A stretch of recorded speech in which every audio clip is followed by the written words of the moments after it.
it's really annoying for me to kind of be.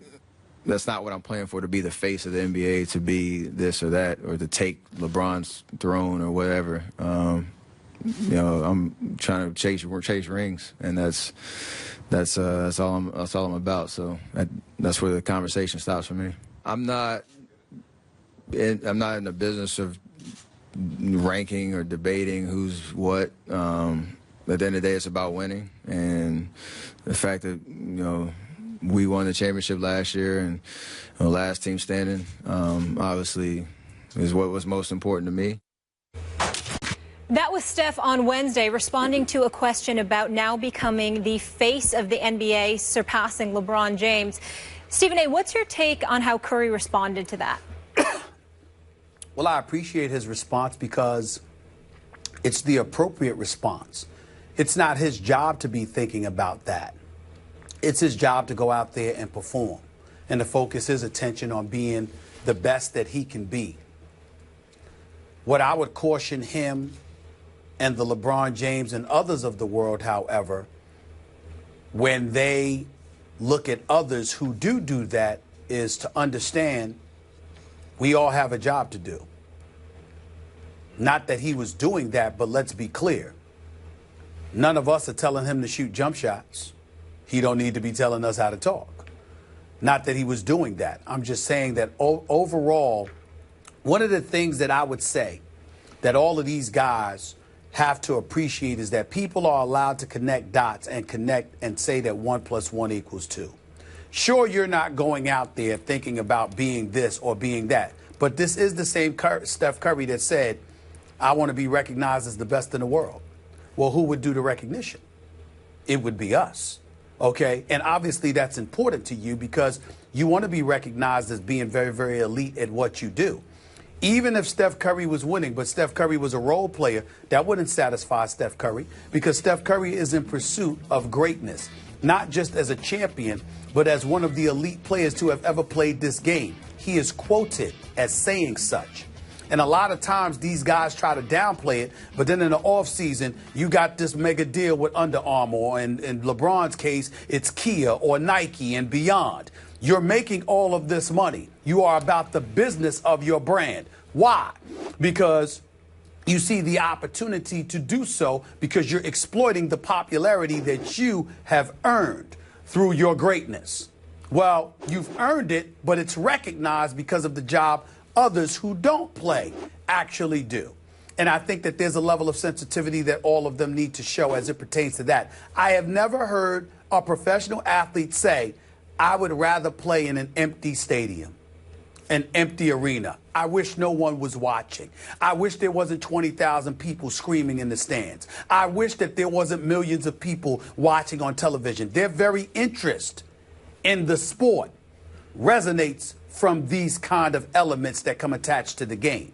Appreciate it, understand it, and respect the fact that even though you don't think like that because you're too busy focused on doing what you have to do to accentuate and validate your greatness, it comes from those who are watching you. That's how it happens. If nobody recognized it, if nobody cared to talk about it, if nobody thought about it, then how important would you be? And would you be able to make the money that you make? Whether it be in endorsement dollars or playing the game that you love. Because none of them are doing it for free. Not one of them. Everybody's getting paid. The average league salary is in excess of $5 million. LeBron is making over 20 this year. Steph Curry's going to sign a deal in excess of $150 to $200 million. And we ain't even counting endorsement dollars. Where did that come from? And so when he says what he says, I respect it. He's not wrong. He has the right approach, and he's obviously the quintessential superstar in the game today in terms of all that he represents. Great player, great family man, babyface assassin, winner. There's nothing that's going wrong with him. It's almost too good to be true, but it's reality. And I think that he's reaping the benefits from it, so he doesn't have to admit it, but the facts do speak for themselves, and they are what they are. Those were very good thoughts and deep thoughts. I liked them. They made me think. Now let me share mine. I'm going to also go pretty deep here psychologically. I think it's very fair to say that LeBron came into this league with far greater expectation and hype than Steph Curry did. Is that fair to say? Like, yes. Far greater. Some of that's self-inflicted by LeBron. Obviously, the tattoo, the chosen one. Obviously, he was very quickly ordained as King James. He was all but deified quickly. He chose to wear number 23 and basically announced to the world, I am here as the next Michael Jordan. And in some ways, in many ways, he was able to live up to that. But right away, he was embraced, and he had to live up to extreme expectations, and often did. But along that trail, to me, LeBron placed a greater value on style points and winning MVPs, maybe as much as, and sometimes more so, than in winning, or as Steph called it, chasing rings. Not that LeBron didn't want to win, but the other side to this, the individual, the personal side, was extreme in LeBron's case, not so much in Steph's case. I'm going to point this out again. I dared to say, had the unmitigated gall to say, that I thought Steph Curry should go #1 in his draft ahead of Blake Griffin. And a lot of analysts and debaters came on the show and just scoffed at me, laughed at me. That little skinny guy from Davidson, little 6'3" jump shooter, three-point shooter, that guy. Yep, I would take him #1. I had no earthly idea that he was going to turn into this. And Steph, even in his first 2 or 3 years, because of his ankle issues, was doubted. Well, nobody ever doubted LeBron's greatness. In fact, Steph's father has said recently that there was some doubt about, that even the family had doubt about whether Steph could make it in the league. So he's come from a very different place. I believe Steph when he says, I don't care about the individual accolades. I don't care about all that. I don't care about being a face of the league. I'm chasing rings. I love it when he says it because it rings true to me. It sounds correct to me. I'm buying that he's all about that. And I'm going to say it again. Even though he's coming to us in an extremely different package than the great Michael Jordan was in, I still say intangibly, just as a competitor, as a closer, he's the closest thing I've seen to MJ since MJ. Well, I can't pay him a higher compliment because he's all about the ring. He's all about clutch time. He's all about closing the deal. So I think I don't think he's being disingenuous when he says, I don't care about being a face of the league. I want rings. Let me respectfully disagree with you somewhat. I can't take it anymore. I have to say this. Steph Curry is one of the nicest guys you'll ever meet in professional sports. I've spoken to his father on many occasions periodically throughout the years. They're wonderful people. I love the fact that Steph Curry is one of the preeminent stars in this game. I have nothing negative to say about him, nothing. But I will tell you this.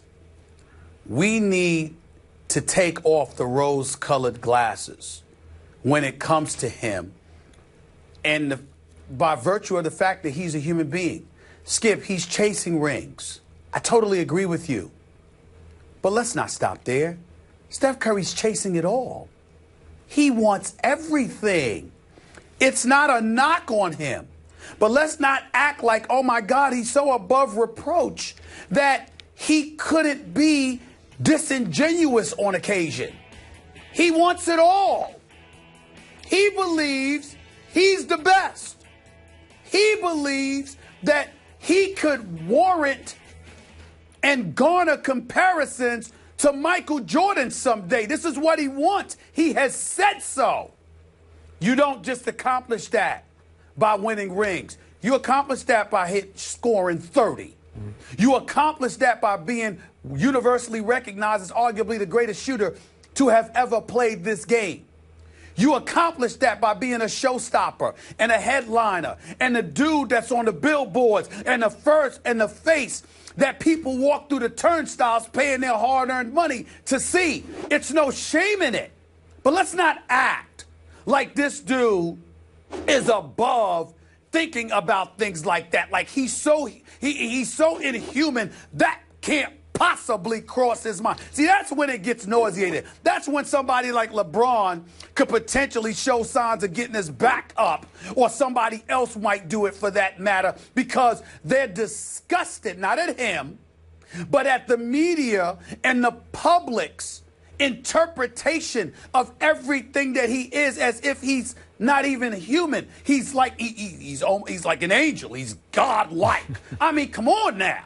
He wants it all, and there's nothing wrong with it. But my God, can we at least have the decency to admit it?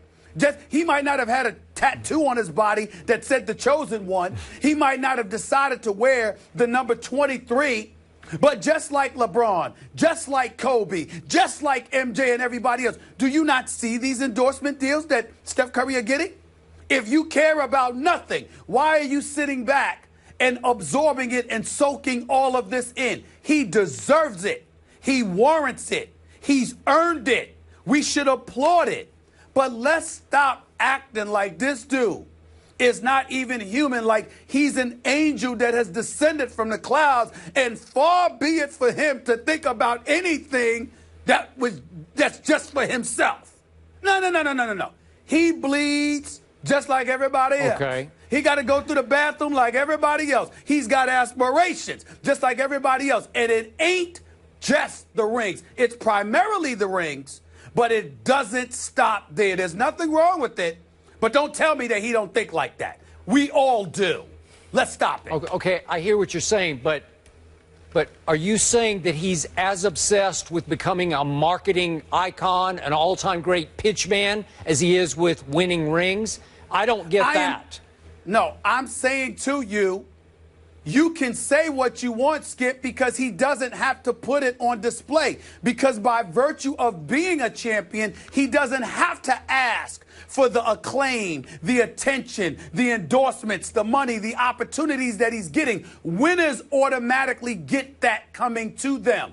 So it is very possible that he's sitting back and he wants all of this, but you nor I nor anyone else would notice conspicuously because he doesn't have to advertise it. LeBron James didn't win a championship until like his 9th year in the league. Steph Curry was in his 6th year last year and won a ring. If he wins now, Skip, in his 7th year in the league, he will have as many titles as LeBron James has captured in 13 years. So what I'm saying is he's a winner. And because he's a winner, he doesn't have to advertise it. But that doesn't mean he doesn't want it. He's not sitting home turning down those deals. No, he's not. He's soaking it all up. Okay, this is just me, and it's somewhat subjective. I always felt like LeBron wanted to dominate off the court as well as on the court, and Steph is more interested in dominating on the court. I'm saying to you, you don't know that. LeBron was trying to dominate before he won the championship. Steph Curry won the championship, and then everything came his way. Prior to that, he wasn't LeBron. He wasn't Kevin Durant. He wasn't D-Wade. He wasn't even Russell Westbrook or Derrick Rose before Derrick Rose got hurt. But once he won the chip, now he's soaking it all in. I'm quite sure Draymond's got a little commercial going, and local opportunities will come these other guys' way. But for the most part, who do you see draped all over these commercials? You know what, water commercials and Under Armour and doing commercials with Jamie Foxx and all of, who you see doing that? That's Steph Curry. He don't want it? Of course he wants it. I was going to say, when you said, who do you see? I see LeBron James. That's who I see. I see Steph Curry, too. All I'm saying is he's not doing anything wrong. But let's stop acting like he's some angel that descended from the heavens that's above wanting more for himself than just the rings. He wants everything that LeBron wants. LeBron, they all do. So what? Got it. Makes sense. We'll leave it there.